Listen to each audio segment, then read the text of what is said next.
কেমন হয় যদি বিলের মাছ নিজের হাতে রান্না করে পেট ভরে দুপুরে লাঞ্চ করা যায়? এরকম স্বাদ পেতে হলে চলে আসতে হবে বিলাই বিল, গাজীপুরের কালীগঞ্জে বিলাই বিল। বিল বেলাই মাছের হোটেল, দুই পাশেই বিল। বিলাই বিলে একটা ঘটনা ঘটে, আমরা একটা ডাহুক পাখির সন্ধান পাই যাত্রাপথে। হঠাৎ করে পাখিটা গাড়ির উপরে চলে আসে এবং সেভ করার জন্যই তাকে ধরা হয়।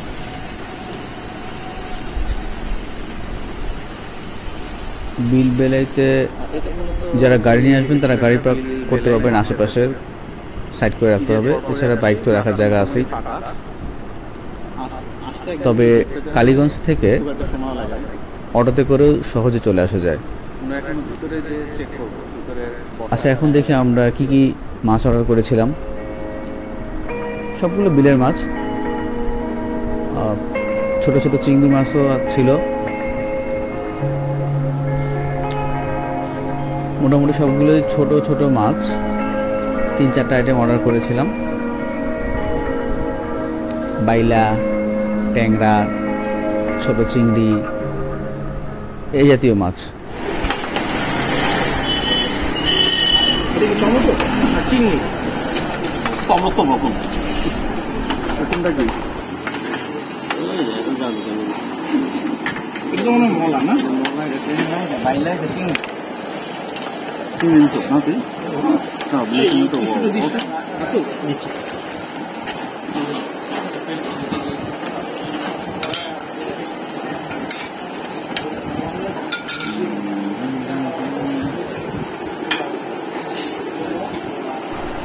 গরম তাওয়াতে যে মাছগুলো ভাজা হয়েছে বেশ কড়া, একদম লাল ভাজা ভাজা, বেশ ক্রিস্পি।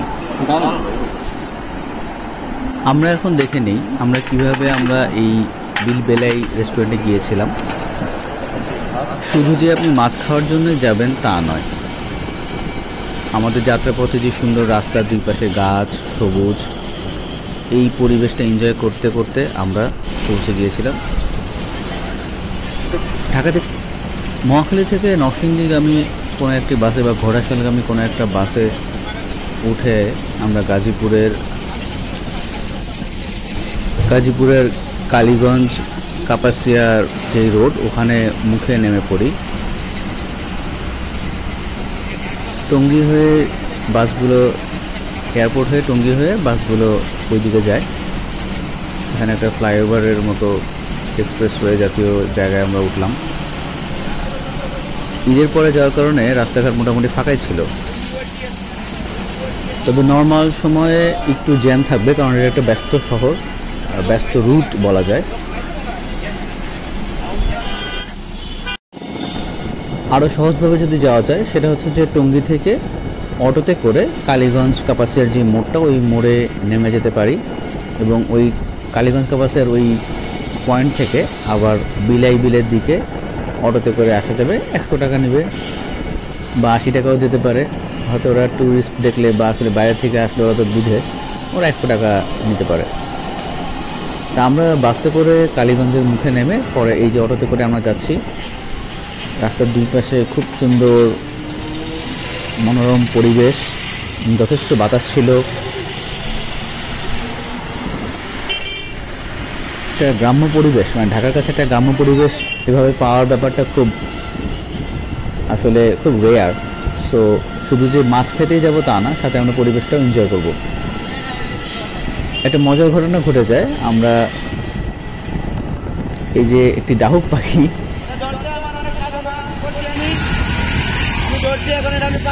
ঠিক আছে, এটাই আমার সবচেয়ে বড় আশা। আমি ধর্ম অনেকদিন যাবো, আমি আশা করছি পাখিটা ধর্ম। আজকে আমি ধরে থাকি হয়েছি, তাহলে আমি এটা পারবো।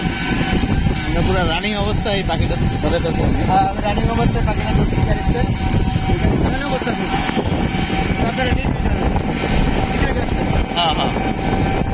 আসলে কি বলবো, মানে পাখি ধরা তো এভাবে আইনত নিষিদ্ধ, কিন্তু রানিং অবস্থায় একটা পাখি জাস্ট এভাবে উপরে চলে আসে আমাদের অটোর উপরে, তো ড্রাইভার সে খপ করে ধরে ফেলে। তো পাখিটা অসুস্থ হতে পারে, তো ওনার শখ, সে তার বাসায় পালবে, না ধরলে হয়তো অন্য একজনের হাতে চলে যেত। সো এখানে আসলে আমাদের কিছু বলার নেই। যাই হোক, আমরা ফিরে যাই আমাদের সেই বিলবেলায়ের কিচেনের আমরা ভিতরে চলে আসছি। এই যে গরম তাওয়া, এই যে লাকড়ি দিয়ে যে জ্বালানির ব্যবস্থা করা হয়েছে এবং মাছের মানে যে এত সুন্দর করে ভাজা হয়েছে, অসাধারণ। টমেটো, পেঁয়াজ, মরিচ বা আনুষঙ্গিক যা যা মশলাপাতি দেওয়া যায়, তা আপনি যে নিজেও কিন্তু যে এভাবে নিজে আর কি জাস্ট রান্না করতে পারবেন চাইলে। তা আমি একটু হাত লাগিয়েছিলাম, একটা অন্যরকম একটা ফিলিংস কাজ করতেছিল যে আমি নিজেই মাছ ভেজে খাবো, বিলের মাছ।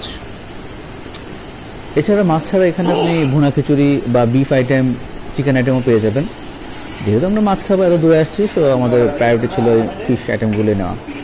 ওরা এখানে অর্ডার নেওয়ার পরে আপনার ওরা ভাজা শুরু করে, এর আগে ওরা ভাজা না। সো আপনি অর্ডার করে নিজে এসে দেখতে পারবেন যে আপনার আইটেমটাই এখানে ফ্রাই করা হচ্ছে।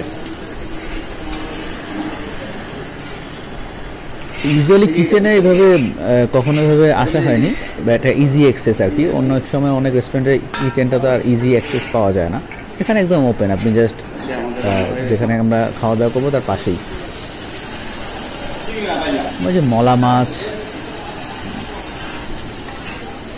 চিংড়ি, বাইলা মাছ, ট্যাংরা মাছ, এগুলো অর্ডার করছিলাম।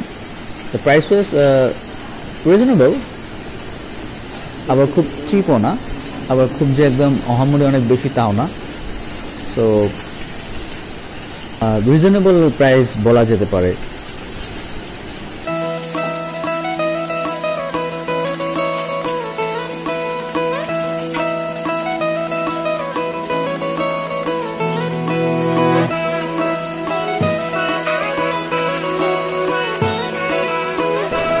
এত সুন্দর করে মাছগুলো ভাজা ছিল, মানে এতটা এক্সপেকটেশন ছিল না।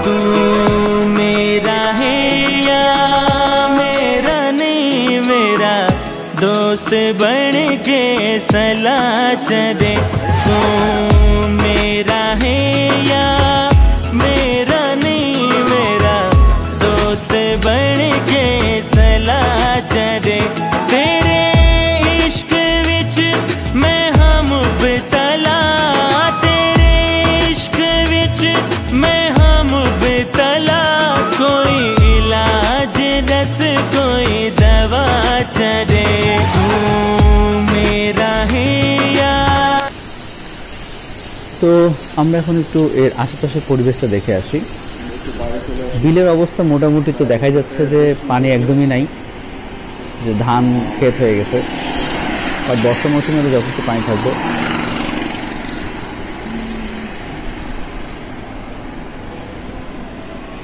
কি রেডি মাছ খাওয়ার জন্য?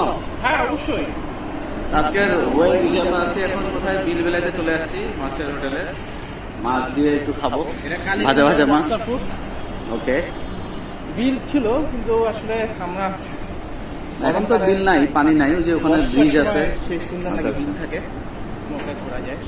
ওই সাইডে একটু পানি আছে, আমরা ওইদিকে যাবো, গেলে জানবো। ফুল উঠবো। আর ওই পাশে কিছু টং দোকান আছে মনে হয়, রাইট? হ্যাঁ সবই খাবারের জোগাড়। আজকে সবচেয়ে ভালো দিক যেটা হয়েছে, আজকে তোমার রোদ নাই। হ্যাঁ, উই আর সো লাকি। আপনারা যদি দেখেন আকাশের কারণে হয়তো ছবি একটু খারাপ আসতে পারে, কিন্তু আমরা খুব আরাম পাচ্ছি। ভালো লাগছে। আমি যে আসার সময় যে গরুর গোবরের গন্ধ পাইছি, এটা গ্রাম্য গ্রাম্য ভাবও লাগছে। এটা মূলত কাপাসিয়া রোডের দিকে। এটা গ্রামে, এটা হ্যাঁ, we are already in a village, but পাকা রাস্তাও আছে। আর এমন না যে গাড়ি ছাড়া আসা যাবে না, তা না। এখানে অটো, বাস সবই আছে, পাওয়া যায় মোটামুটি। বাইরের এই দৃশ্যটা আমার কাছে খুব ভালো লাগছে। এখানে যে সুন্দর আমাদের সেই পেরিফিল্ড দেখা যাচ্ছে আর কি। এটা মূলত সেই রেস্টুরেন্টটা বিল বেলাই মাছের হোটেল। ঈদের পরপরে আসছি, রাস্তা মোটামুটি ফাঁকা। আসতে একদমই বেগ পেতে হয় নাই, খুব একটা সময়ও লাগে নাই। আমরা এখনো ভিতরে যে চেক করব ভিতরের বসার অ্যারেঞ্জমেন্ট গুলো কিরকম।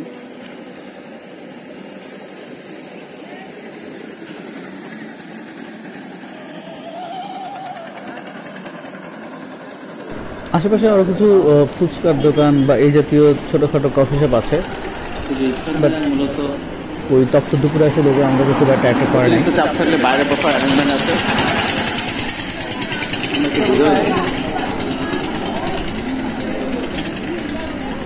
ভিতরের প্লেসটা বেস্ট কজি।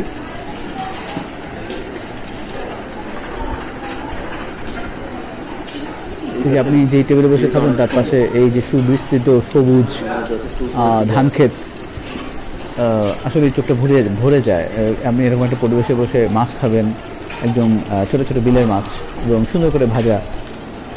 এই অনুভূতিগুলো আসলে খুব রেয়ার, এটা তো আর সবসময় পাওয়া যায় না, এবং ডেফিনেটলি এটা আপনি শহরে বসে কখনোই পাবেন না। যত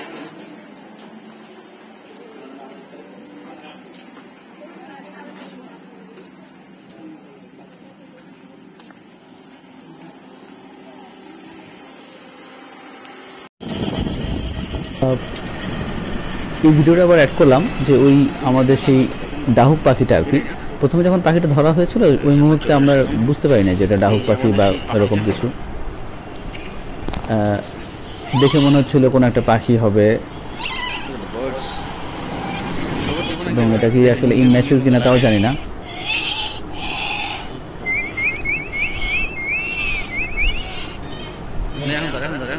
ডাহুক পাখি মূলত ধান খেতে বড় হয়, ওখানে ওদের বাসস্থান।